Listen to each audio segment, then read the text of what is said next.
സ്നേഹവന്ദനത്തെ അറിയിക്കുന്നു. നമ്മുടെ ഉപവാസ പ്രാർത്ഥന നമ്മുടെ ജീവിതത്തിന് അനുഗ്രഹമായി തീരുവാൻ നമുക്ക് പിന്നെയും പ്രാർത്ഥിച്ചുകൊണ്ടായിരിക്കാം. പ്രതിയാൽ പറഞ്ഞതുപോലെ ജോൺ ബ്രദറിനെ കുടുംബമായി ഓർത്ത് പ്രാർത്ഥിക്കാം. ദുഃഖത്തിലായിരിക്കുന്ന പ്രിയ ഭവനത്തെയും ദൈവം ആശ്വസിപ്പിക്കുവാൻ, സമാധാനത്തോടെ ഭവനത്തിൽ എത്തിച്ചേരുവാൻ, അവിടെ നടക്കേണ്ട ഫ്യൂണറൽ സർവീസ് ഒക്കെയും അനുഗ്രഹമായി തീരുവാൻ നമുക്ക് പിന്നെയും പ്രാർത്ഥിക്കാം. ദൈവസന്നിധിയിൽ വെച്ചിരിക്കുന്ന വിഷയങ്ങളിന്മേലൊക്കെയും ദൈവത്തിൻ്റെ വിടുതൽ നൽകി ദൈവം സഹായിക്കട്ടെ, ദൈവം അതിനായി ബലപ്പെടുത്തട്ടെ. ഇന്നത്തെ വചനചിന്തയ്ക്കായി നമുക്ക് ഒരു വേദഭാഗം വായിക്കാം. സഖറിയ പ്രവാചകന്റെ പുസ്തകം 4-ാം അധ്യായം, അതിൻ്റെ 6-7 വാക്യങ്ങൾ. ബുക്ക് ഓഫ് സഖറിയ, ചാപ്റ്റർ 4, വേഴ്സ് 6 and 7.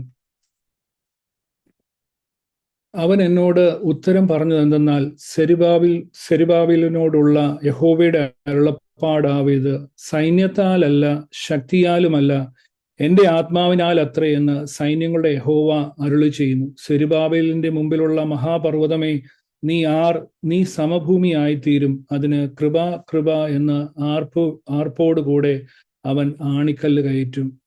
നമ്മൾ വളരെ പരിചിതമായ വേദഭാഗമാണ്. പലപ്പോഴും നമ്മൾ പ്രാർത്ഥനയിലൊക്കെയും എടുത്തുദ്ധരിക്കുകയും അല്ലെങ്കിൽ ദൈവസന്നിധിയിൽ നമ്മൾ പ്രാർത്ഥിക്കുകയൊക്കെ ചെയ്യുന്ന വേദഭാഗമാണ്. ഇതിൻ്റെ ഒരു ഔട്ട്ലൈൻ നമ്മൾ പറയുവാണെങ്കിൽ, ബാബേൽ പ്രവാസത്തിന് ശേഷം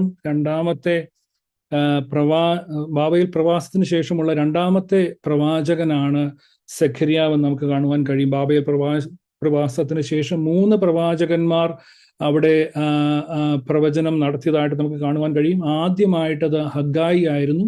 അതിനുശേഷമാണ് സഖറിയാവ്, തുടർന്ന് മലാഖി എന്നിവരാണ് ബാബേൽ പ്രവാസത്തിന് ശേഷം പ്രവചനം നടത്തിയത്. സഖറിയാവിന്റെ വാക്കിന്റെ അർത്ഥം യഹോവ ഓർക്കുന്നു എന്നാണ്. ഹഗ്ഗായിയും സഖറിയാവും രണ്ടുപേരും ഒരേ സമയത്ത് ഉണ്ടായിരുന്ന പ്രവാചകന്മാരായിരുന്നു. BC 520 തൻ്റെ ശുശ്രൂഷ സഖറിയാവ് ആരംഭിപ്പാൻ ഇടയായി തീർന്നു. സഖറിയാവിന്റെ മകൻ ബെരഖ്യാവിന്റെ മകനാണ് സഖറിയാവ്. അദ്ദേഹം ഒരു പുരോഹിത കുടുംബത്തിലാണ് ജനിക്കപ്പെട്ടത്. ദൈവത്തിന്റെ പ്രവചന ശുശ്രൂഷയിൽ ചെറുപ്രായത്തിൽ തന്നെ അദ്ദേഹം പ്രവേശിക്കുവാൻ ഇടയായി തീർന്നു. തിരുവെഴുത്തുകളെ തൻ്റെ ചെറുപ്രായത്തിൽ തന്നെ ഹൃദിസ്ഥമാക്കുവാനും ദൈവാലയത്തിലെ സമിതിയിലെ അല്ലെങ്കിൽ പൗരോഹിത്യ യഹൂദ പാരമ്പര്യത്തിലുള്ള സമാഹരിച്ച വേദകാര്യങ്ങൾ പഠിപ്പിക്കുന്ന അല്ലെങ്കിൽ അതിലുണ്ടായിരുന്ന ഒരു സമിതിയിലെ ഒരു അംഗമായിരുന്നു അദ്ദേഹം. ഏകദേശം 40 വർഷത്തെ ചരിത്രമാണ് ഈ പുസ്തകത്തിലുള്ളത്. BC 520 മുതൽ BC 480 വരെയുള്ള കാര്യങ്ങളാണ് ഇതിൽ രേഖപ്പെടുത്തിയിരിക്കുന്നത്. ഇത് യെരുശലേമിൽ വെച്ച് എഴുതപ്പെട്ടതായിട്ട് കണക്കാക്കപ്പെടുന്നു. ദേവാലയ നിർമ്മാണത്തിന് മുതൽ ക്രിസ്തുവിന്റെ സഹസ്രാബ്ദ വാഴ്ച വരെയുള്ള കാര്യങ്ങൾ ഈ സഖറിയ പ്രവാചനത്തിൽ നമുക്ക് കാണുവാൻ കഴിയും.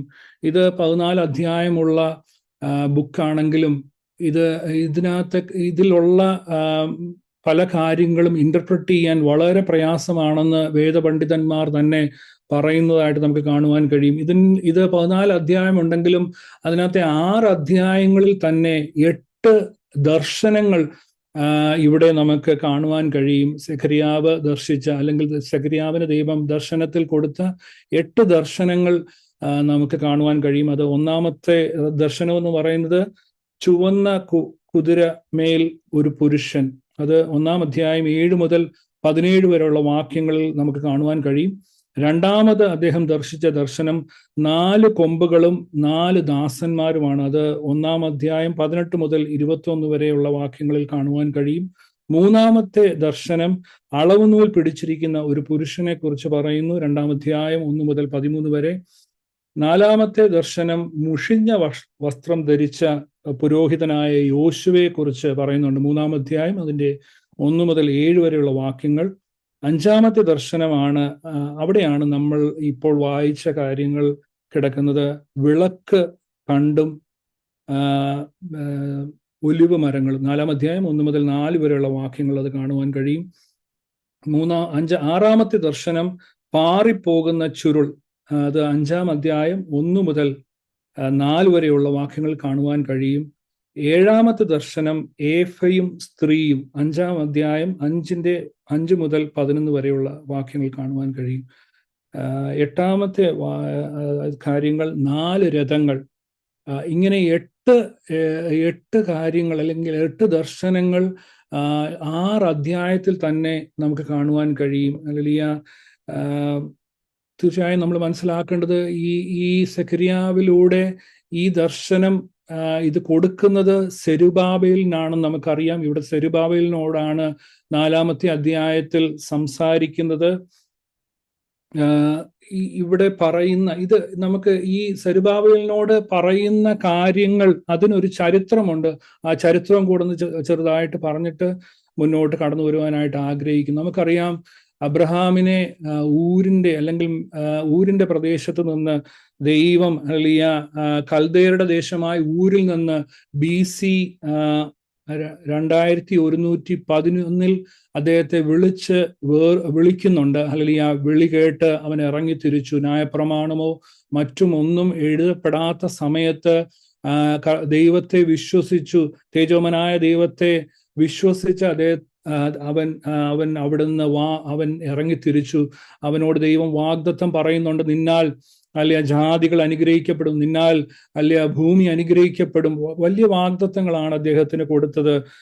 തുടർന്ന് നമുക്കറിയാം, അദ്ദേഹത്തിൽ നിന്ന് വാഗ്ദത്ത സന്തതിയായ ഇസഹാക്ക് ജനിക്കപ്പെടുന്നു. ഇസഹാക്കിൽ നിന്ന് യാക്കോബ് ജനിക്കപ്പെടുന്നു. യാക്കോബിനെ ദൈവം ഹല്ലേലൂയ വിശുദ്ധ ജനമായി, തൻ്റെ വിശുദ്ധ വംശമായി ദൈവം വേർതിരിക്കുന്നു. ദൈവവുമായി മല്ല് പിടിച്ച് അവൻ ആ വാഗ്ദത്തം നേടിയെടുക്കുന്നതായിട്ട് നമുക്ക് കാണുവാൻ കഴിയും. യാക്കോബാണ് ഇസ്രായേലായി തീർന്നത്. അവന്റെ പേര് തന്നെ ദൈവം മാറ്റി. ഹല്ലേലൂയ. അവന്റെ 12 മക്കൾ ഇസ്രായേൽ ഗോത്രങ്ങളായി തീർന്നതായിട്ട് നമുക്ക് കാണുവാൻ കഴിയും. രൂബേൻ, ഷിമിയോൻ, ലേവി, അങ്ങനെ 12 ഗോത്രങ്ങൾ നമുക്കറിയാൻ കഴിയും. ഹല്ലേലൂയ. അവിടെ 12 ഗോത്രങ്ങളിൽ നിന്ന് ഹല്ലേലൂയ 12 ഗോത്രങ്ങളിൽ ജോസഫിന്റെ മക്കളെ അല്ലെ യാക്കോബ് ദത്തെടുക്കുന്നതായിട്ട് നമുക്ക് കാണുവാൻ കഴിയും. മനശ്ശെയും എഫ്രൈമിനെയും താൻ ദത്തെടുക്കുന്നതായിട്ട് അവിടെ കാണുവാൻ കഴിയും. ലേവി അല്ലെ ദൈവത്തിന്റെ വകയാണെന്ന് പറഞ്ഞ് അങ്ങനെ അവിടെ ഒരു തരംതിരിവുണ്ടായിട്ട് പിന്നെ 12 ഗോത്രങ്ങൾ ഉണ്ടാകുന്നതായിട്ട് നമുക്ക് കാണുവാൻ കഴിയും. ആ 12 ഗോത്രങ്ങൾ ചേർന്ന് ഹല്ലേലൂയ അവർ ഒരുമിച്ച് നിന്നാണ് നമ്മൾ മുന്നോട്ട് കടന്നു വരുമ്പോൾ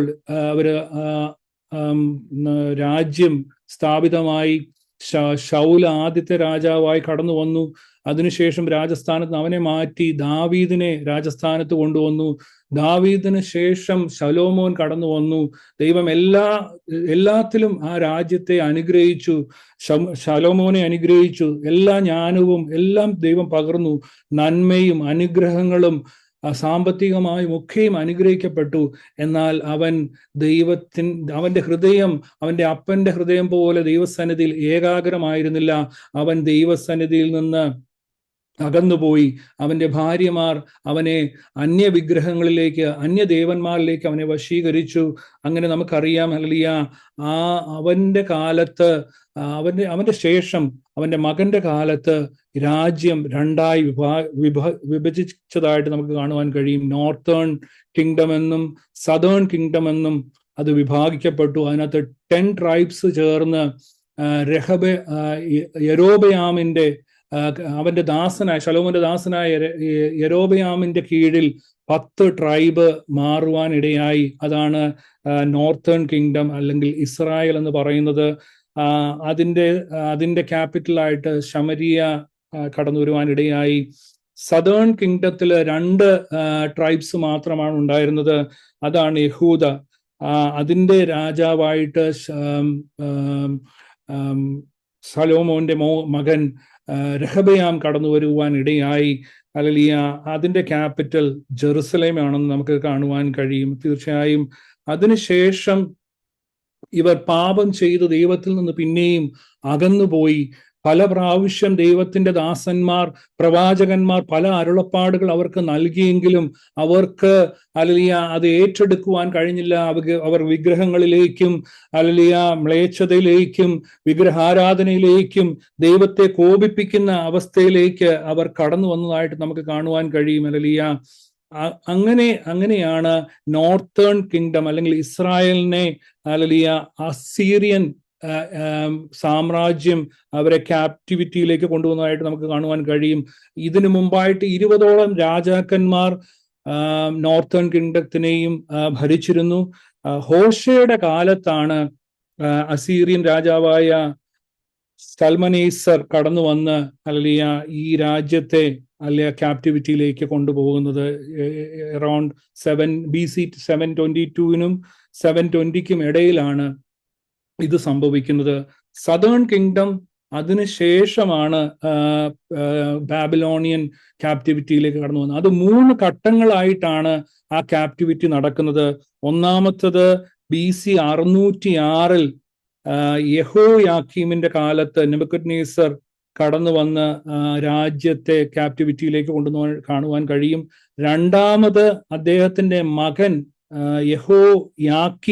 യഹോയാക്കീന്റെ കാലത്ത് നെബൂഖദ്നേസർ പിന്നെയും കടന്നു വന്ന് രാജ്യത്തെ ഉപരോധിച്ച് കൊണ്ടുപോകുന്നതായിട്ട് കാണുവാൻ കഴിയും. പിന്നെ BC 587-ൽ യെരുശലേം ദേവാലയം തകർത്തുകൊണ്ട് അവസാനത്തെ തേർഡ് ഇതായിട്ട് സിദക്കിയാവിന്റെ കാലത്താണ് പൂർണ്ണമായിട്ട് ജൂത ക്യാപ്റ്റിവിറ്റിയിലോട്ട് കടന്നു പോകുന്നത്.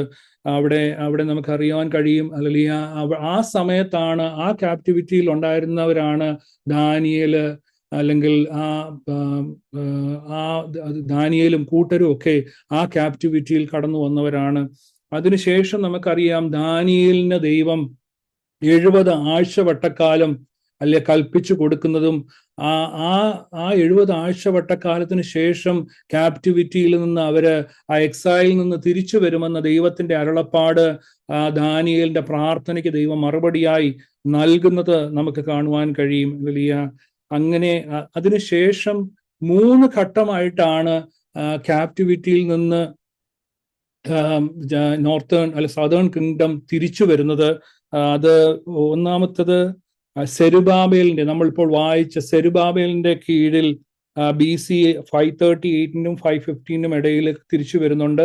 സെക്കൻഡ് റിട്ടേൺ അത് സ്പിരിച്വൽ റിഫോർമേഷൻ ആണ്. എസ്ര മോശയുടെ ന്യായപ്രമാണത്തെ ഒക്കെയും വായിച്ച് കേൾപ്പിച്ച് അവരെ റീഇൻസ്റ്റേറ്റ് ചെയ്യുന്ന ഒരു കാലഘട്ടം. അതിനുശേഷമാണ് മൂന്നാമത്തെ ഘട്ടമായിട്ട് അവർ റീബിൽഡിംഗ് ഓഫ് വാൾ, അല്ലെങ്കിൽ നെഹമ്യാവിന്റെ കൂട്ടത്തിൽ അവർ പിന്നെയും തിരിച്ചു വരുന്നത് കാണുവാൻ കഴിയും. കോരശിന്റെ കാലത്തിലാണ് ഇതൊക്കെയും സംഭവിക്കുന്നത്.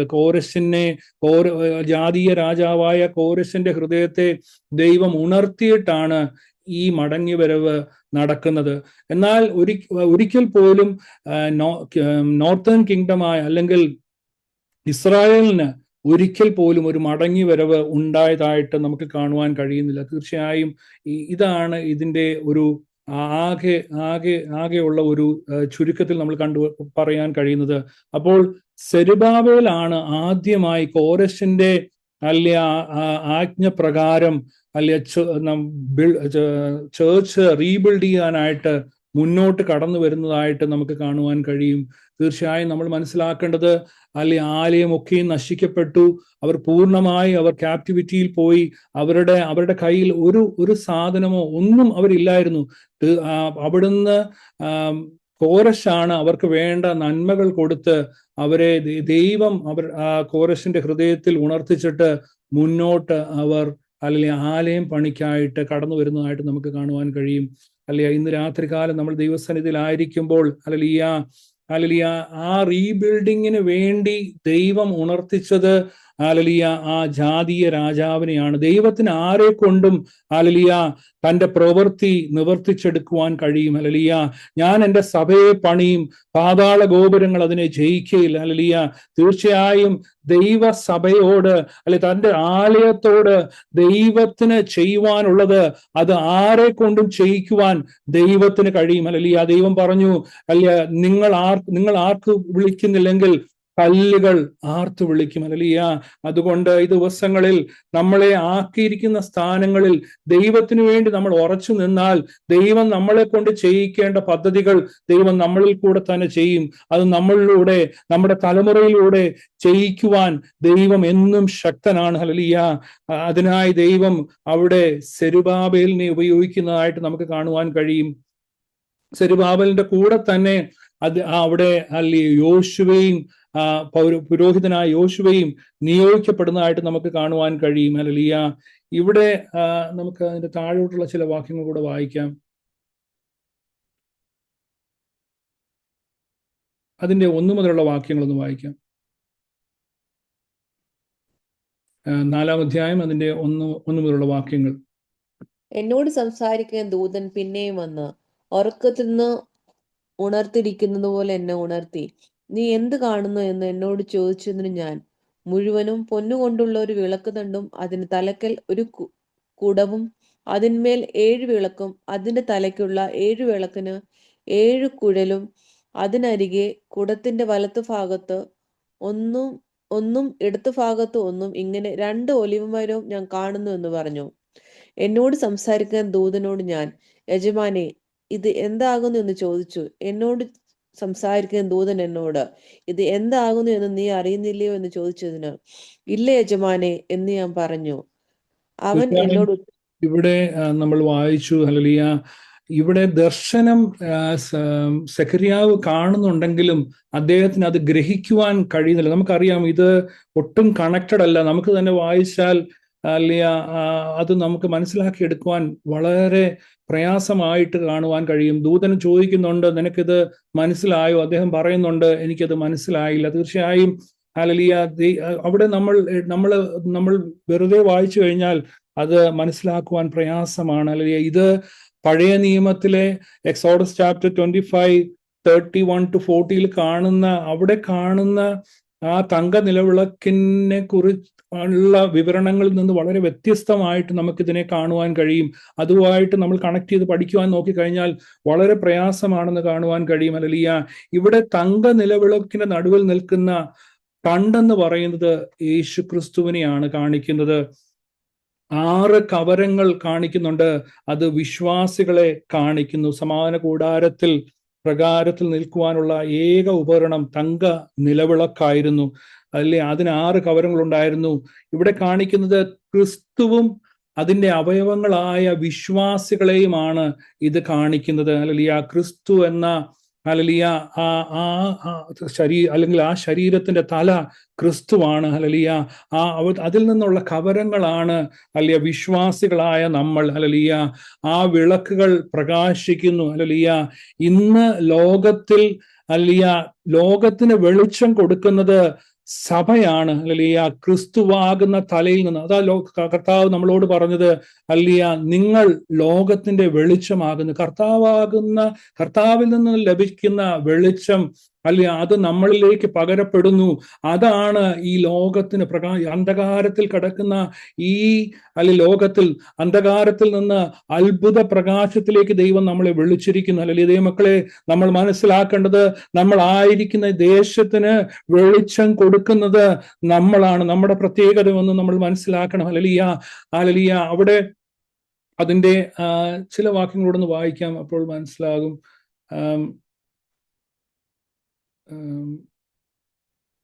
അതിന്റെ 11 മുതലുള്ള വാക്യങ്ങളൊന്ന് വായിക്കാം. അതിന് ഞാൻ അവനോട്, വിളക്ക് തണ്ടിന് ഇടത്തുഭാഗത്തും വിളക്ക് തണ്ടിന് ഇടത്തുഭാഗത്തും വലത്തുഭാഗത്തുമുള്ള 2 ഒലിവുമരം എന്താകുന്നെന്ന് ചോദിച്ചു. ഞാൻ 2-ാം പ്രാവശ്യം അവനോട്, പൊന്നുകൊണ്ടുള്ള ഒരു നാളത്തിരിനെ പൊന്നിറമായ എണ്ണ ഒഴുക്കുന്ന 2 ഒലിവ് കൊമ്പ് എന്തെന്ന് ചോദിച്ചു. അവൻ എന്നോട്, ഇതെന്താകുന്നു എന്ന് നീ അറിയുന്നില്ലയോ എന്ന് ചോദിച്ചതിന്, ഇല്ല യജമാനെ എന്ന് പറഞ്ഞു. അതിന് അവൻ ഇവൻ സർവ്വഭൂമിയുടെയും കർത്താവിന്റെ സന്നിധി നിൽക്കുന്ന 2 അഭിഷക്തന്മാരെന്ന് പറഞ്ഞു. തീർച്ചയായും അതിന്റെ താഴോട്ടുള്ള വാക്യങ്ങൾ നമ്മൾ വായിച്ചപ്പോൾ അതിന് 2 സൈഡിലായിട്ട് 2 വൃക്ഷങ്ങൾ, ഒലിവ് മരങ്ങൾ നിൽക്കുന്നതായിട്ട് നമുക്ക് കാണുവാൻ കഴിയും. ആ ഒലിവ് മരങ്ങളിൽ നിന്നാണ് എണ്ണ പകരപ്പെടുന്നതായിട്ട് കാണുവാൻ കഴിയും. ഹല്ലേലൂയ. തീർച്ചയായും അവിടെ ലാസ്റ്റ് വാക്യത്തിൽ പറയുന്നു അല്ല, അതിനവർ കർത്താവിന്റെ സന്നിധിയിൽ നിൽക്കുന്ന 2 അഭിഷിക്തന്മാരെന്ന് പറഞ്ഞു. അത് യോശുവയും സെരുബാബേലുമാണ്. അല്ലെങ്കിൽ ഇത് കർത്താവിന്റെ നിഴലായിട്ടാണ് നിൽക്കുന്നത്.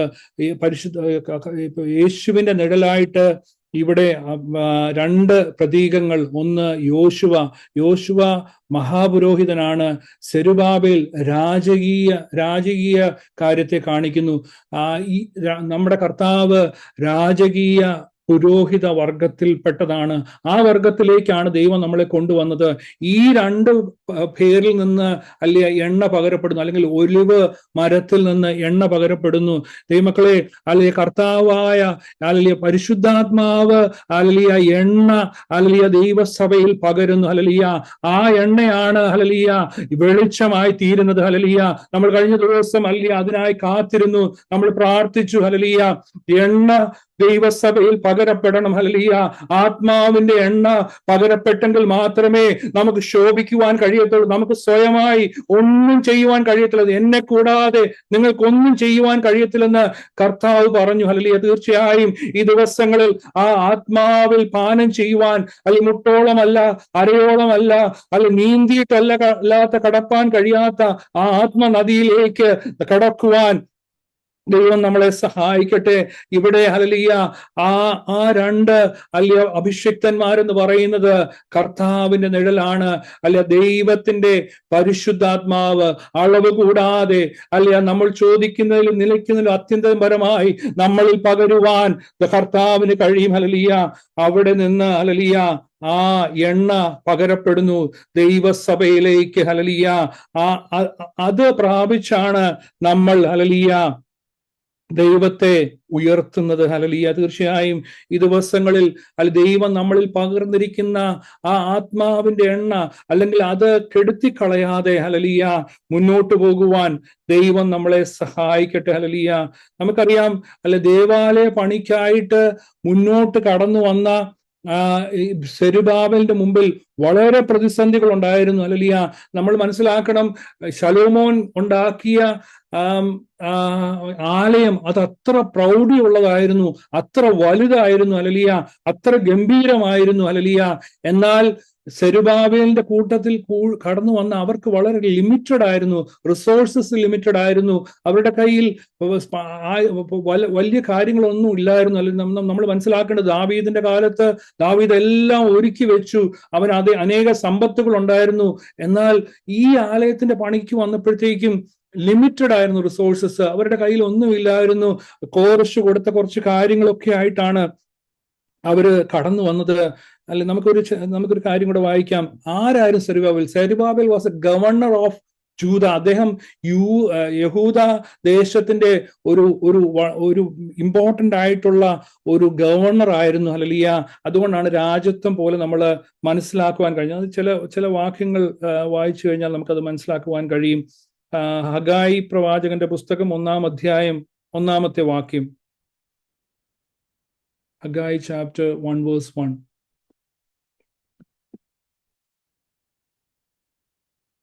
ദാരിയാവേശ് രാജാവിന്റെ 2-ാം ആണ്ട് 6-ാം മാസം 1-ാം തീയതി യഹോവയുടെ അരുളപ്പാട് ഹഗായി പ്രവാചകൻ മുഖാന്തരം യഹൂദ ദേശാധിപതിയായ യെഹത്തിയേലിന്റെ മകനായ സെരുബാബേലിനും മഹാപുരോഹിതനായ യഹോസാദാക്കിന്റെ മകനായ യോശുവയ്ക്കും ഉണ്ടായതെന്തെന്നാൽ, തീർച്ചയായും നമുക്ക് അവിടെ കാണുവാൻ കഴിയും, അദ്ദേഹം യഹൂദ ദേശാധിപതിയായിരുന്നു. അദ്ദേഹം ഒരു ഗവർണർ ആയിരുന്നു യഹൂദ ദേശത്തിന്റെ. ഹല്ലേലൂയ. കൂടാണ്ട് ആലയം പണിയുടെ കാര്യത്തിലേക്ക് കടന്നു വരുമ്പോൾ എസ്രായുടെ പുസ്തകത്തിൽ നമുക്ക് കാണുവാൻ കഴിയും അവരെ അയച്ചതിന്റെ കാര്യങ്ങൾ, അല്ലെങ്കിൽ കോരശ് അവരെ ഉണർത്തിയത്, കോരശിനെ ദൈവം ഉണർത്തി. അതിന്റെ ചില വാക്യം കൂടെ വായിച്ച് നമുക്ക് മുന്നോട്ട് പോവാം. Ezra chapter 1 verse 1-4. എസ്രായുടെ പുസ്തകം 1-ാം അധ്യായം അതിന്റെ 1 മുതൽ 4 വരെയുള്ള വാക്യങ്ങൾ. യിരെമ്യാ മുഖാന്തരമുണ്ടായ യഹോവയുടെ അരുളപ്പാട് നിവൃത്തിയാകേണ്ടതിന് പാർസി രാജാവായ കോരശിന്റെ 1-ാം ആണ്ടിൽ യഹോവ പാർസി രാജാവായ കോരശിന്റെ മനസ്സിനെ ഉണർത്തിയിട്ട് അവൻ തന്റെ രാജ്യത്ത് എല്ലായിടത്തും ഒരു വിളംബരം പ്രസിദ്ധമാക്കി രേഖാമൂലവും പരസ്യം ചെയ്തതെന്തെന്നാൽ, പാഴ്സി രാജാവായ കോരശ് പ്രകാരം കൽപ്പിക്കുന്നു, സ്വർഗത്തിലെ ദൈവമായ യഹോവ ഭൂമിയിലെ സകല രാജ്യങ്ങളെയും എനിക്ക് തന്നിരിക്കുന്നു. യഹൂദയിലെ യെരുശലേമിൽ അവനൊരാലയം പണിവാൻ എന്നോട് കൽപ്പിച്ചുമിരിക്കുന്നു. നിങ്ങളിൽ അവന്റെ ജനമായിട്ട് ആരെങ്കിലും ഉണ്ടെങ്കിൽ അവന്റെ ദൈവം അവനോടുകൂടി ഇരിക്കുമാറാകട്ടെ. അവൻ യഹൂദയിലെ യെരുശലേമിലേക്ക് യാത്ര പുറപ്പെട്ട് ഇസ്രായേലിന്റെ ദൈവമായ യഹോവയ്ക്ക് ആലയം പണിയട്ടെ. അവനല്ലോ യെരുശലേമിലെ ദൈവം. തീർച്ചയായും ഒന്ന് ആലോചിച്ച് നോക്കിയേ, ദൈവവചനത്തിൽ കോരശിനെ കുറിച്ച് പറയുന്നത് തന്റെ അഭിഷിക്തൻ എന്നാ പറയുന്നത്. ഒന്ന് ആലോചിച്ച് നോക്കിയേ, അദ്ദേഹം ഒരു ജാതീയ രാജാവാണ്, അല്ലെ? അദ്ദേഹത്തിനെ കൊണ്ട് ദൈവം ഉണർത്തിക്കുകയാണ്. നമ്മുടെ ദൈവത്തിനെ കൊണ്ട് കഴിയാത്ത വല്ല കാര്യമുണ്ട്? ദൈവമക്കളെ, ഇന്ന് രാത്രികാലം ദൈവസന്നിധിയിലായിരിക്കുന്ന ദൈവ മക്കളോട് അല്ലെ ദൈവത്തിന്റെ ആത്മാവിന് പറയുവാനുള്ളത്, അല്ല സൈന്യത്താലല്ല, ശക്തിയാലല്ല, ദൈവത്തിന്റെ ആത്മാവിന് കഴിയാത്ത ഒരു കാര്യവുമില്ല. അല്ലെ അത് നമ്മൾ മനസ്സിലാക്കുക. ആരെ കൊണ്ട് വേണമെങ്കിലും അല്ലെ ദൈവത്തിന് തന്റെ പദ്ധതി നിവർത്തിക്കുവാൻ കഴിയും. ഹല്ലേലൂയ. ഇന്ന് തലമുറയെ കുറിച്ചോ ഹല്ലേലൂയ, ശുശ്രൂഷയെ കുറിച്ചോ ഹല്ലേലൂയ, ദൈവസഭയെ കുറിച്ചോ ഹല്ലേലൂയ, അത് ഏതുമാകട്ടെ, ഏത് പ്രശ്നമാകട്ടെ, അത് നിന്റെ രോഗമാകട്ടെ ഹല്ലേലൂയ, അല്ലെ ഭാവിയെ കുറിച്ച്, അല്ലെ തലമുറയെ കുറിച്ച് ഇനി എന്താകുമെന്ന് ചിന്തിച്ച് ആരെങ്കിലും ദൈവസന്നിധിയിലായിരിക്കുന്നുവെങ്കിൽ ദൈവത്തിന് പറയുവാനുള്ളത്, തന്റെ ആത്മാവിനാൽ കഴിയാത്ത വല്ല കാര്യവുമുണ്ട്. ഹല്ലേലൂയ. ദൈവത്താൽ കഴിയാത്ത ഒരു കാര്യവുമില്ല. ദൈവത്തിന് ഹല്ലേലൂയ ആരെ കൊണ്ട്, കഴുതയെ കൊണ്ടുപോലും ഹല്ലേലൂയ സംസാരിപ്പിക്കുന്ന ഹല്ലേലൂയ ഏത് കാര്യവും ചെയ്യുവാൻ ദൈവത്തിന്റെ ആത്മാവിന് കഴിയും. ഹല്ലേലൂയ. കോരശിനെ കൊണ്ട് ദൈവം ഉണർത്തിക്കുന്നു. അതിന് വേണ്ട സാധനങ്ങൾ ഒരുക്കുന്നു. നമ്മൾ മനസ്സിലാക്കേണ്ടത്, യെരുശലേം ദേവാലയം അത്ര വലിയ ദേവാലയം അല്ല പിന്നെ ഉണ്ടാക്കിയത്. അന്ന് ശലോമോന്റെ കാലത്തുണ്ടായ അത്രയും വലിയ ദേവാലയം അല്ല ഉണ്ടാക്കിയത്. പക്ഷേ യെരുശലേം ദേവാലയത്തെക്കാൾ കൂടുതൽ വർഷം, അറൌണ്ട് 500 years അല്ലെ സെരുബാബേൽ ഉണ്ടാക്കിയ ആ ദേവാലയം നിലനിൽക്കുവാൻ ഇടയായി. അല്ലെ ശലോമോൻ ഉണ്ടാക്കിയ ദേവാലയം അത്രത്തോളം കാലം നിലനിൽക്കുവാൻ ഇടയ വന്നില്ല. അത് നശിപ്പിക്കപ്പെട്ടു നെബൂഖദ്നേസർ. എന്നാൽ നമ്മുടെ മശീഹായായ കർത്താവിന്റെ സമയം വരെയും ആ ദേവാലയം നിലനിൽക്കുവാൻ ഇടയായതായിട്ട് നമുക്ക് കാണുവാൻ കഴിയും. തീർച്ചയായും അതിൻ്റെ പണി തുടങ്ങിയപ്പോൾ അല്ലെ പല കാര്യങ്ങൾ പറഞ്ഞു. അവർ പറഞ്ഞു, ഇത് മറ്റൊരു ദേവാലയത്തെ കാട്ടി ചെറുതാണ്, അല്ലെ ഇതിനുള്ള വസ്തുവകകളില്ല. പല കാര്യങ്ങൾ പറഞ്ഞ് അദ്ദേഹത്തെ നിരാശപ്പെടുത്തി. അദ്ദേഹം വളരെ നമുക്കറിയാം, നമ്മളെ മുഷിപ്പിക്കുന്ന നമ്മളെ മുന്നോട്ട് വിടാതെ വണ്ണം ദൈവസഭയുടെ പണിക്ക് എതിരെ നിൽക്കുന്ന പല കാര്യങ്ങളുണ്ട്. അത് ചിലപ്പോൾ നമ്മൾ ശക്തമായിട്ട് ദൈവത്തിന് വേണ്ടി നിൽക്കുമ്പോഴായിരിക്കും ചിലപ്പോൾ നമ്മളെ മാനസികമായി നമ്മളെ തളർത്തുന്ന, അത് രോഗമാകട്ടെ, സാമ്പത്തികമാകട്ടെ, പല കാര്യങ്ങൾ മുന്നോട്ട് കൊണ്ടുവന്ന് അവിടെ ഭിന്നിപ്പിക്കുന്ന പല കാര്യങ്ങൾ കടന്നു വരും. ഹല്ലേലൂയ. അവിടെയൊക്കെ ദൈവകൃപയിൽ നമ്മൾ ആശ്രയിക്കുന്നുവെങ്കിൽ, നമ്മൾ ഒരുമിച്ച് നിൽക്കുന്നുവെങ്കിൽ ഹല്ലേലൂയ അതിനെയൊക്കെയും തടുക്കുവാൻ കഴിയും. ഹല്ലേലൂയ. എസ്രായുടെ പുസ്തകം 5-ാം അധ്യായം 1 മുതലുള്ള വാക്യങ്ങൾ, അല്ലെങ്കിൽ അതിനു മുമ്പായിട്ട് എസ്രായുടെ പുസ്തകം 4-ാം അധ്യായം അതിന്റെ 1 മുതലുള്ള വാക്യങ്ങളിൽ നമുക്ക് കാണുവാൻ കഴിയും. അവിടെ പണിയെ തടയുവാനായിട്ട് കടന്നു വരുന്നവരെ കുറിച്ച്, പ്രവാസികൾ ഇസ്രായേലിന്റെ ദൈവമായ യഹോവയ്ക്ക് മന്ദിരം പണിയുന്നു എന്ന് യഹൂദയുടെയും ബെന്യാമിന്റെയും വൈരികൾ കേട്ടപ്പോൾ അവർ സെരുബാബേലിന്റെയും പിതൃഭവനത്തിലുള്ളവരുടെയും അടുക്കൽ വന്ന് അവരോട്, ഞങ്ങൾ നിങ്ങളുടെ കൂടെ പണിയട്ടെ, നിങ്ങളുടെ ദൈവത്തെ നിങ്ങളെന്ന പോലെ ഞങ്ങളും അന്വേഷിക്കുകയും ഞങ്ങൾ വന്ന് നിങ്ങളെ ഇവിടെ കൊണ്ടുവന്ന അശ്ശൂർ രാജാവായ എസർഹുദാന്റെ കാലം മുതൽ യാഗം കഴിക്കുകയും ചെയ്തു പോരുന്നു എന്ന് പറഞ്ഞു. നമുക്കറിയാം, നെഹമ്യാവിന്റെ കാലത്തും ഇത് തന്നെയാണ് സംഭവിച്ചത്. സൻബല്ലത്തും തോബിയാവും ഒക്കെ കടന്നു വന്ന് പണിയെ മുഷിപ്പിക്കുന്ന, പണിക്കെതിരെ കൊണ്ടുവരുന്ന കാര്യങ്ങൾ നമുക്കറിയാം. അവർ പോയി, നമുക്ക് അതിന്റെ 24-ാമത്തെ വാക്യം അവിടെ നമുക്ക് കാണുവാൻ കഴിയും, പണി എത്ര നാള് മുടങ്ങിയെന്ന്. അങ്ങനെ യെരുശലേമിലെ ദേവാലയത്തിന്റെ പണി മുടങ്ങി. പാർസി രാജാവായ ദാര്യാവേശിന്റെ വാഴ്ചയുടെ 2-ാം ആണ്ട് വരെ പണി മുടങ്ങി കിടന്നു. തീർച്ചയായും അവിടെ നോക്കിയേ, പണി മൊത്തം മുടക്കി. എത്രത്തോളം സെരുബാബേല് അദ്ദേഹം വിഷമിച്ചു കാണും. ഹല്ലേലൂയ. മുന്നോട്ട് കടന്നു വന്നു, എല്ലാ കാര്യങ്ങളും ചെയ്തു കൊടുത്തു. ഇത് ചെയ്യുവാൻ മുന്നോട്ട് കടന്നു വന്നപ്പോൾ ഹല്ലേലൂയ അതിനെ പണിയെ മുടക്കുന്ന ഹല്ലേലൂയ പല കാര്യങ്ങൾ കടന്നു വന്നു. എന്നാൽ അടുത്ത അധ്യായത്തിൽ നമുക്ക് കാണുവാൻ കഴിയും, പിന്നെയും അവർക്ക് ദൈവത്തിൽ നിന്നുള്ള അല്ലെങ്കിൽ രാജാവിൽ നിന്നുള്ള കൽപ്പന ലഭിച്ച് അവർ മുന്നോട്ട് പിന്നെയും പണി തുടങ്ങുന്നതായിട്ട് നമുക്ക് കാണുവാൻ കഴിയും. അതിന്റെ 5-ാം അധ്യായം അതിന്റെ 1 മുതലുള്ള വാക്യങ്ങൾ. എന്നാൽ ഹഗായി പ്രവാചകനും ഇദ്ദോവിന്റെ മകൻ സെഖര്യാവും എന്ന പ്രവാചകന്മാർ യഹൂദയിലും യെരൂശലേമിലുമുള്ള യഹൂദന്മാരോട് തങ്ങളുടെ മേൽ വിളിക്കപ്പെട്ട ഇസ്രായേലിന്റെ ദൈവത്തിന്റെ നാമത്തിൽ പ്രവചിച്ചു. അങ്ങനെ ശെയൽത്തിയേലിന്റെ മകനായ സെരുബാബേലും യോസാദാക്കിന്റെ മകനായ യേശുവയും എഴുന്നേറ്റ് യെരൂശലേമിലെ ദൈവാലയം പണിവാൻ തുടങ്ങി. ദൈവത്തിന്റെ പ്രവാചകന്മാർ അവരോടുകൂടി ഇരുന്നവരെ സഹായിച്ചു.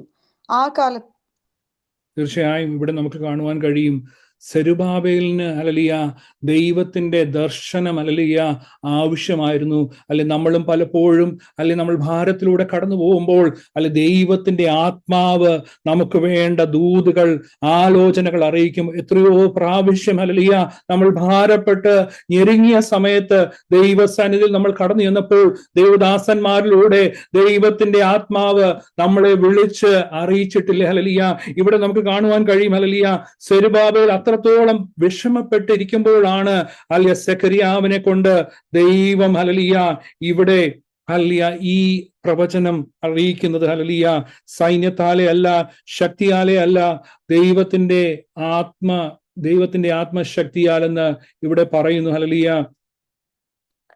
അതിന്റെ താഴോട്ട് വായിക്കുമ്പോൾ, സെരുബാബേലിന്റെ മുമ്പിലുള്ള മഹാപർവ്വതമേ നീ സമഭൂമിയായി തീരും. തീർച്ചയായും അവിടെ ആ പർവ്വതത്തെ അവർ കടന്ന് മുന്നോട്ട് പോവുകയല്ല, അതിനെ സമഭൂമിയാക്കുമെന്നാണ് ദൈവത്തിന്റെ ആത്മാവ് പറയുന്നത്. നമ്മളൊന്ന് മനസ്സിലാക്കേണ്ടത്, യോശുവയുടെ ഇസ്രായേൽ ജനം മുന്നോട്ട് കടന്നു വരുമ്പോൾ അവരുടെ മുമ്പിൽ ഹല്ലേലൂയ അവരുടെ മുമ്പിൽ കടന്നു വന്ന ശക്തികളിന്മേൽ ദൈവം ഹല്ലേലൂയ വിജയം കൊടുത്തു. ഹല്ലേലൂയ യെരിഹോ കോട്ട അവരുടെ മുമ്പിൽ കടന്നു വന്നു. എന്നാൽ യെരിഹോ കോട്ടയെ കടക്കുകയല്ല ചെയ്തത്, യെരിഹോ കോട്ട നിലം പരിശാകുകയാണ് ചെയ്തത്. ഇവിടെയും അത് തന്നെയാ സംഭവിക്കുന്നത്, സമഭൂമിയായി തീരും. ദൈവസഭയ്ക്കെതിരെ നിൽക്കുന്ന ഏത് ശക്തിയാകട്ടെ, ദൈവ പൈതലിനെതിരെ നിൽക്കുന്ന ഏത് ശക്തിയാകട്ടെ, അത് സമഭൂമിയാക്കുവാൻ ദൈവത്തിന് കഴിയും. ഹല്ലേലൂയ നമ്മൾ ഒരുമിച്ച് നിൽക്കുവാണെങ്കിൽ, ഒരുമിച്ച് നമ്മൾ ആത്മാവിൽ ശക്തിപ്പെടുവാണെങ്കിൽ, ദൈവത്തിന്റെ ആത്മാവിന്റെ ശക്തിയാൽ കഴിയാത്ത ഒരു കാര്യവുമില്ല. ഹല്ലേലൂയ നമ്മൾ മനസ്സിലാക്കേണ്ടത്, പലപ്പോഴും നമ്മൾ ദൈവസന്നിധിയിൽ ആരാധിക്കുമ്പോൾ, ആത്മാവിൽ നമ്മൾ ഹല്ലേലൂയ ജയഘോഷയാഗങ്ങൾ അർപ്പിക്കുമ്പോൾ, ഹല്ലേലൂയ ശത്രുവിന്റെ പല കോട്ടകൾ ദൈവസഭയ്ക്കെതിരെ, ദൈവമക്കൾക്കെതിരെ, നന്മയ്ക്കെതിരെ, തലമുറയ്ക്കെതിരെ നിൽക്കുന്ന ഏത് കോട്ടകളും തകരപ്പെടും. ഹല്ലേലൂയ ഇവിടെ സെരുബാബേലിന് അപ്രകാരമുള്ളൊരു ഉറപ്പ് ആവശ്യമായിരുന്നു. അദ്ദേഹം അത്രത്തോളം ക്ഷീണിച്ചു കാണും. ഹല്ലേലൂയ നമുക്കറിയാം, ദൈവഭക്തന്മാർ എപ്പോഴൊക്കെയും ക്ഷീണിച്ചുവോ അപ്പോഴൊക്കെയും അവരെ ദൈവത്തിന്റെ ആത്മാവ് ശക്തിപ്പെടുത്തുകയായിട്ട് കാണുവാൻ കഴിയും. ഹല്ലേലൂയ അവിടെ പറയുന്നുണ്ട്, ഹല്ലേലൂയ എന്റെ ആത്മാവിലത്രേ എന്ന് പറയുന്നു. ഹല്ലേലൂയ തീർച്ചയായും താഴോട്ട് പറയുന്നു, സമഭൂമിയായിത്തീരും. അതിന് കൃപ എന്ന് ആർത്തുകൊണ്ട് അവൻ ആണിക്കല്ല് കയറ്റും. ആണിക്കല്ല് എന്ന് പറയുന്നത് നമുക്കറിയാം, ഈ ടെമ്പിൾ പണിയുന്നത് ഒരു ഡോം സ്ട്രക്ചറിലാണ്. ഹല്ലേലൂയ അത് ഗോളാകൃതിയിലാണ്. അതിന്റെ നമുക്കറിയാം പഴയ കാലത്തിലെ ആ ടെമ്പിൾസ് എല്ലാം പണിയുന്നത് ഈ ഗോളാകൃതിയിലാണ്, അല്ലെങ്കിൽ സർക്കിളിലാണ്. ഹല്ലേലൂയ ഈ സർക്കിളിന്റെ ടോപ്പിൽ ഹല്ലേലൂയ ലാസ്റ്റ് വെക്കുന്ന ആ കല്ലിനെയാണ് ആണിക്കല്ല് എന്ന് പറയുന്നത്. ഇവിടെ അവർക്ക് എതിർപ്പുകൾ ഉണ്ടായിരുന്നു, പ്രശ്നങ്ങൾ ഉണ്ടായിരുന്നു. എന്നാൽ ദൈവത്തിന്റെ കൃപയിൽ വളരെ ശക്തമായി അവർ ആർത്തുകൊണ്ടാണ് ഈ ആണിക്കല്ല് കയറ്റുന്നത്. ഹല്ലേലൂയ അവിടെ അവർക്കറിയാം ഇത് ദൈവത്താൽ മാത്രമാണ് സംഭവിച്ചത്. അവർ ആർത്ത് വിളിക്കുകയാണ്, ദൈവത്തിന്റെ കൃപ. അങ്ങനെ ആർത്ത് വിളിച്ചുകൊണ്ടാണ് അവർ ആണിക്കല്ല് കയറ്റുവാനിടയായത്. നമുക്ക് കാണുവാൻ കഴിയും, സെരുബാബേൽ ഈ ആലയത്തിന്റെ പണി തുടങ്ങി, അവനെ കൊണ്ട് തന്നെ ദൈവം അത് പൂർത്തീകരിക്കുവാൻ ഇടയായി തീർന്നു. ഹല്ലേലൂയ സമയം മുന്നോട്ട് പോകുന്നല്ലോ. ഹല്ലേലൂയ ദൈവമക്കളെ, നിന്നെ കൊണ്ട് ദൈവം ഒരു പണി തുടങ്ങിയിട്ടുണ്ടെങ്കിൽ അത് നിന്നെ കൊണ്ട് പൂർത്തീകരിപ്പാൻ ദൈവം ശക്തനാണ്. ഹല്ലേലൂയ ദൈവത്തിന്റെ സന്നിധിയിൽ നീ വിശ്വസ്തനായി നിൽക്കുന്നുവെങ്കിൽ നിനക്ക് വേണ്ട ആലോചനകൾ നൽകി നിന്നെ ശക്തീകരിക്കുന്ന കർത്താവുണ്ട്. ഹല്ലേലൂയ ദൈവസഭയുടെ പണിക്ക് അത് ഏത് ശക്തി ഉയർന്നാലും, അതിനെതിരെ എന്ത് കടന്നു വന്നാലും അല്ലിയ അതിനെ ഉന്മൂലമാക്കുവാൻ അല്ലിയ കർത്താവ് നമ്മളോട് കൂടെ ഇരിക്കും. അല്ലിയ അതിന്റെ താഴോട്ടുള്ള വാക്യങ്ങളിൽ അതിന്റെ 10ാമത്തെ വാക്യം, അതിന്റെ 9ഉം 10ഉം വാക്യങ്ങൾ. അല്പകാര്യങ്ങളുടെ ദിവസത്തെ ആർ തുച്ഛീകരിക്കുന്നു? സർവ്വഭൂമിയിലും ഊടാടി ചെല്ലുന്ന യഹോവയുടെ 7 കണ്ണ് സെരുബാബേലിന്റെ കയ്യിലുള്ള തൂക്കുകെട്ട കണ്ട് സന്തോഷിക്കുന്നു. ഇവിടെ പറയുന്ന അല്പകാര്യങ്ങളുടെ ദിവസത്തെ ആർ തുച്ഛീകരിക്കുന്നു പറയുന്നത്, അല്ലെ, അവിടെ പലരും മുന്നോട്ട് കടന്നു വന്നു, അവർ പണിക്കായി കടന്നു വന്നു. എന്നാൽ അല്ലെ ആ പണിയുടെ അല്ലെങ്കിൽ സാധനങ്ങൾ അല്ലെങ്കിൽ സാമഗ്രികൾ കുറഞ്ഞപ്പോൾ അവർ തുച്ഛീകരിച്ചു. അവർ പണിയിൽ നിന്ന് പുറകോട്ട് പോയതിനെയാ ഈ കാര്യമായിട്ട് പറയുന്നത്. എന്നാൽ അവിടെ നാം നോക്കിക്കേ, അവിടെ പറയുന്നുണ്ട് അല്ലിയ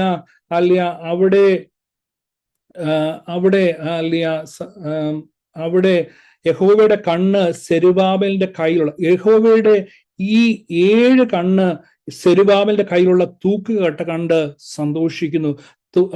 സെരുബാബേൽ ആ തൂക്കുകെട്ടയുമായി നിന്നാണ് പണി ചെയ്യുന്നത്. ഹല്ലേലൂയ. അണുവിട വിടാതെ ഹല്ലേലൂയ ദൈവം കൊടുത്തിരിക്കുന്ന നിർദ്ദേശപ്രകാരം ഹല്ലേലൂയ ചെയ്യുന്നു. അതുകൊണ്ട് ദൈവം സന്തോഷിക്കുന്ന പറയുന്നത്. ദൈവമക്കളെ, ദൈവം തന്ന വചനപ്രകാരം വിശുദ്ധിയോടെ നമ്മൾ ദൈവത്തിന് വേണ്ടി നിൽക്കുന്നുവെങ്കിൽ ഹല്ലേലൂയ യഹോവയുടെ കണ്ണ് ഹല്ലേലൂയ അത് നമുക്ക് കാണുവാൻ കഴിയും. ഹല്ലേലൂയ. റെവലേഷൻസ് ചാപ്റ്റർ അതൊന്ന് വായിക്കാം.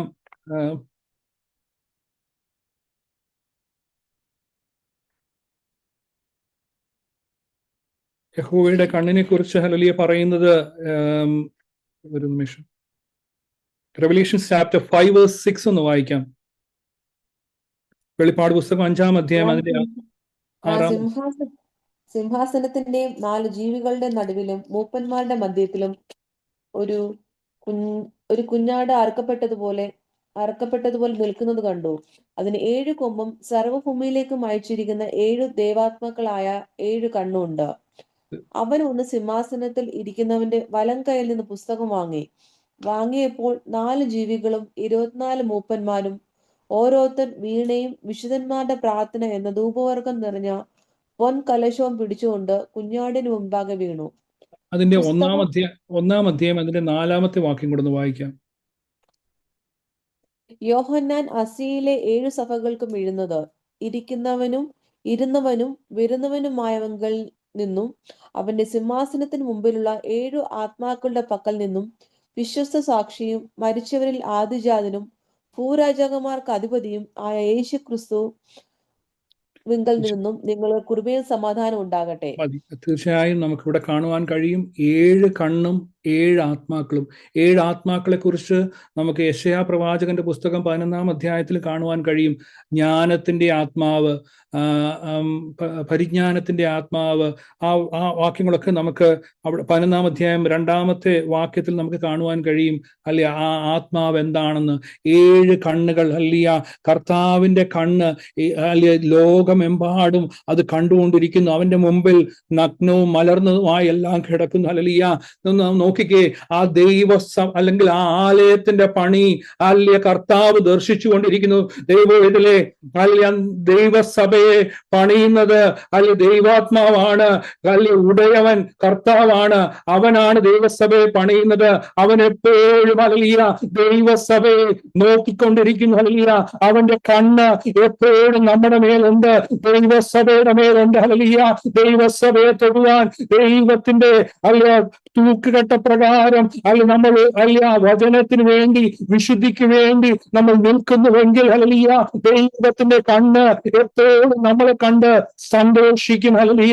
അതിനെ തടയുവാൻ ഏത് ശക്തി കടന്നു വന്നാലും തടയുവാൻ കഴിയത്തില്ല. ദൈവത്തെ വിശ്വസിക്കുവാൻ കഴിയുമോ? നീ വിശുദ്ധിയോടുകൂടിയാണോ? നീ സമർപ്പണത്തോടുകൂടിയാണോ? നീ പരമാർത്ഥതയോടു കൂടിയാണോ ദൈവത്തെ സേവിക്കുന്നത്? ദൈവത്തിന്റെ ദൈവത്തിന്റെ ആത്മാവ് അതെപ്പോഴും നമ്മൾ ദർശിക്കുന്നു. അതാണ് പറയുന്നത്. വിശുദ്ധി കൂടാണ്ട് അല്ല കർത്താവിനെ നമുക്ക് കാണുവാൻ കഴിയത്തില്ല. വിശുദ്ധിയിൽ ഭയങ്കരനായ കർത്താവ് സഭയെ എപ്പോഴും നോക്കിക്കൊണ്ടിരിക്കുന്നു. ഹല്ലേലൂയ. നീ അവന്റെ കരവലയത്തിലാണ്. ഹല്ലേലൂയ. ഇന്ന് ഭാരത്തോടെ ആരെങ്കിലും ആയിരിക്കുന്നുവെങ്കിൽ, രോഗത്തോടെ ആരെങ്കിലും ആയിരിക്കുന്നുവെങ്കിൽ, അല്ലെ ഭാവിയെ കുറിച്ച് ഭാരപ്പെടുന്നുണ്ടെങ്കിൽ, ഹല്ലേലൂയ, ദൈവസഭ അല്ലെ കർത്താവിന്റെ വകയാണ്. നീ രക്തം കൊടുത്ത് വിലയ്ക്ക് വാങ്ങപ്പെട്ടതാണ്. ഹല്ലേലൂയ. അവൻ നിന്നെ മറന്നു കളയുന്ന ദൈവമല്ല, അവൻ നിന്നെ കൈവിടുന്ന ദൈവമല്ല. ഹല്ലേലൂയ. തീർച്ചയായും നമ്മൾ ഒരുമിച്ച് നിന്ന് ഒരു സൈന്യമായി, അല്ലെ അത് ചെറുതാകട്ടെ, അതിനെ ചെറിയ കാര്യമായി നമ്മൾ കാണല്ല. ഹല്ലേലൂയ. ദൈവസഭയുടെ പണി ചെയ്യുന്നത് കർത്താവാണ്. അത് ചെയ്യുവാൻ അവൻ ശക്തൻ. അവൻ ആരെ കൊണ്ടും അത് ചെയ്യിക്കും. വിശ്വസ്തന്മാരായി നമ്മൾ ദൈവസന്നിധിയിൽ നിൽക്കുന്നുവെങ്കിൽ, അല്ല സർവഭൂമിയിലും എത്തുന്ന കർത്താവിന്റെ കണ്ണ് നമ്മളെ ദർശിച്ചു കൊണ്ടിരിക്കുന്നു. ഹല്ലേലൂയ. അതുകൊണ്ട് നമ്മൾ വിശുദ്ധിയോടെ ദൈവകൃപയോടെ നമ്മൾ നിലനിൽക്കുന്നുവെങ്കിൽ, ഹല്ലേലൂയ, തീർച്ചയായും അല്ല കർത്താവിന്റെ പണി, അല്ല ദൈവസഭയുടെ പണി, കഴിഞ്ഞ ദിവസം ദിവാസനിലൂടെ പറഞ്ഞതുപോലെ അവൻ പണിയുന്നവനാണ്, അവൻ ഇടിച്ചു കളയുന്നവനല്ല. ഹല്ലേലൂയ. അവൻ നമ്മളെ പണിയുന്ന, നമ്മുടെ ഗ്രഹത്തെ, നമ്മുടെ തലമുറയെ, നമ്മുടെ ദൈവസഭയെ, നമ്മുടെ ശുശ്രൂഷയെ, നമ്മുടെ തലമുറകളെ പണിയുന്ന ദൈവം. ഹല്ലേലൂയ. അവനാണ് കാര്യക്കാരൻ. ഹല്ലേലൂയ. അവന്റെ കാര്യങ്ങളിലേക്ക് നമ്മളെ സമർപ്പിക്കുന്നുവെങ്കിൽ നമ്മുടെ കാര്യങ്ങളെ അവൻ നോക്കിക്കൊള്ളും. ഹല്ലേലൂയ. ദൈവസഭ അല്ലെ കർത്താവിന്റെ വകയാണ്. നമ്മൾ അവന്റെ രക്തത്താൽ വീണ്ടെടുക്കപ്പെട്ടവരാണ്. നമ്മളാണ് ഈ ലോകത്തിന് പ്രകാശം നൽകുന്നത്. ഹല്ലേലൂയ. ഇവിടെ സെരുബാബേൽ, ഹല്ലേലൂയ, അവൻ അല്ലെ ഉറച്ചു നിന്നു. അവൻ തൂക്കുകെട്ട പ്രകാരം, അല്ലെ അതിന്റെ അളവ് പ്രകാരം ആ പണി ചെയ്യുവാനിടയായി. അവർ ആർപ്പുവിളികളോടെ അല്ലെ ദേവാലയം പണി പൂർത്തിയാക്കുവാൻ ദൈവം കൃപ കൊടുത്തു. ഹല്ലേലൂയ. ദൈവമക്കളെ, നമ്മളെ ദൈവം ഈ ദേശത്താക്കിയിരിക്കുന്നുവെങ്കിൽ, ദൈവസഭയെ ആ തോട്ടത്തിൽ നട്ടു വളർത്തിയെങ്കിൽ, പരിപാലിക്കുന്നുവെങ്കിൽ, ദൈവത്തിന് നമ്മളെ കുറിച്ചൊരു ദേശമുണ്ട്. ഹല്ലേലൂയ. നമ്മളെ തൊടുവാൻ ഒരു ശത്രുവിനും കഴിയില്ല. നീ പരമാർത്ഥയോടെ വിശുദ്ധിയോടുകൂടിയാണ് നിൽക്കുന്നതെങ്കിൽ, നിന്നെ കാണുന്ന ആ 7 കണ്ണുകൾ, കർത്താവിന്റെ കണ്ണ് എപ്പോഴും നമ്മുടെ ദൈവസഭയുടെ മേൽ, നമ്മുടെ മേലുണ്ടായിരിക്കും. ഹല്ലേലൂയ. അതിനായി നമ്മളെ സമർപ്പിക്കാം. ഹല്ലേലൂയ. ഈ ദിവസങ്ങളിൽ, ഹല്ലേലൂയ, ഭാരങ്ങൾ മാറിപ്പോകട്ടെ, അല്ല നിരാശകൾ നീങ്ങിപ്പോകട്ടെ. ഹല്ലേലൂയ. കർത്താവിന്റെ വരവ് ഏറ്റവും ആസന്നമായിരിക്കുന്നു. ലോകമെമ്പാടും അതിന്റെ ധ്വനികൾ കാണുന്നു. ഹല്ലേലൂയ. രാജ്യം രാജ്യത്തോടും വംശം വംശത്തോടും ഒക്കെയും ക്രുദ്ധിക്കുമ്പോൾ, ഹല്ലേലൂയ, ദൈവസഭ ലോകത്തിന് വെളിച്ചമാകുന്ന അന്ധകാരം ഭൂമിയെ മൂടുമ്പോൾ, ഹല്ലേലൂയ, ദൈവത്തിൽ നിന്ന് ആ പ്രകാശം ലഭിച്ച് തിരുസഭയുടെ കർത്താവാകുന്ന ശരീരം, അല്ലെങ്കിൽ സഭയാകുന്ന ശരീരത്തിന്റെ തലയാകുന്ന കർത്താവിൽ നിന്ന് ആ പരിശുദ്ധാത്മാവ് നമ്മളിൽ മേൽ പകർന്നിരിക്കുമ്പോൾ, ഹല്ലേലൂയ, എണ്ണ വിളക്കുകൾ എപ്പോഴും കത്തിക്കൊണ്ടിരിക്കട്ടെ.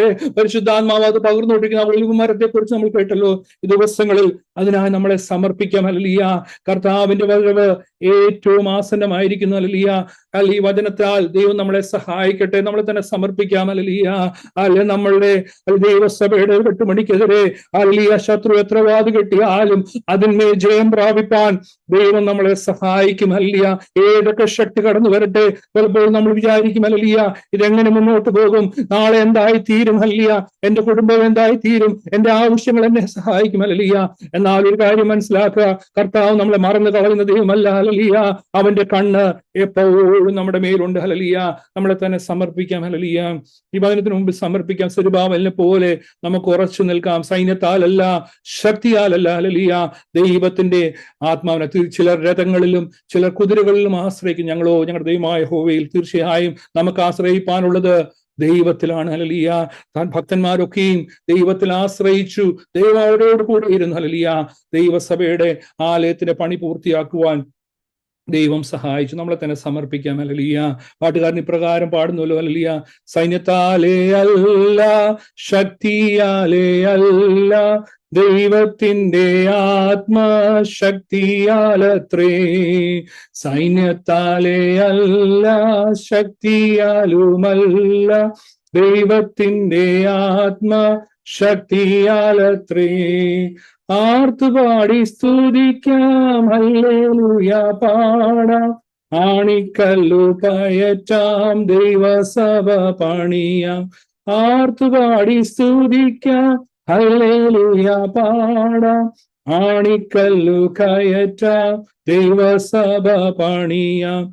പെന്തക്കോസ്തു നാളിൽ മുൻമഴ പെയ്യിച്ച പരമപിതാവേ പിന്മഴ നൽകാം. പെന്തക്കോസ്തു നാളിൽ മുൻമഴ പെയ്യിച്ച പരമപിതാവേ പിന്മഴ നൽകാം. തീർച്ചയായും ഹല്ലേലൂയ. പെന്തക്കോസ്ത് നാളിൽ ആത്മമാരി ആദിമ നൂറ്റാണ്ടിൽ പകർന്നെങ്കിൽ ഇന്നും നിലയ്ക്കാത്ത പ്രവാഹമായി ദൈവത്തിന്റെ ആത്മാവ് പിന്നെയും അനേകടങ്ങളിൽ പകർന്നുകൊണ്ടിരിക്കുന്ന ദൈവസഭയിലും അത് ധാരാളമായി നമ്മളിൽ പകരപ്പെടട്ടെ. ആത്മശക്തിയാൽ നിറയപ്പെട്ടവരായി ലോകത്തിന്റെ വെളിച്ചമായി നമ്മളെ ആക്കിയിരിക്കുന്ന സ്ഥാനത്ത് ദേശത്തിന് വിളക്കായി